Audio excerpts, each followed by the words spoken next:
Θα πιάσω και εγώ τώρα. Μαλάκα για τον Μπούτσο φαίνεται. Τώρα έχεις πας λάθος, ρε. Έλα, δεν πειράζει. Έλα, ρε. Άρα πάω στο σπάνα.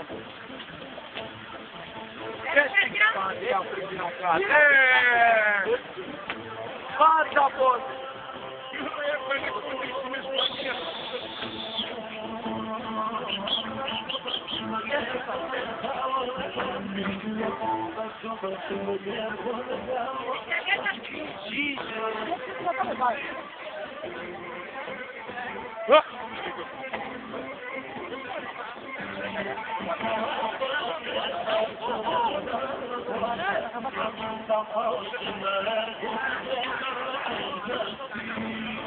Πώς θα νοβάκι έτσι, ακριβώς έτσι πάει.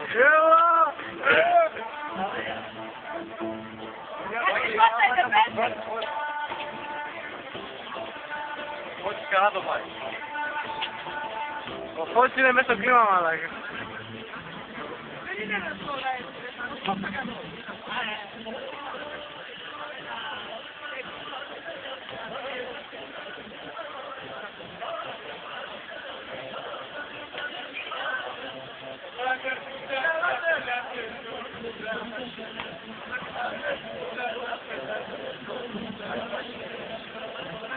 Τι μας τραβάς βίντεο, ρε. Έλα, αυτό πρέπει να μείνει, ρε. Μέσα στη μέση του δρόμου στην Ισπανία που για να κάνει δίπλα, κάμε κάνει.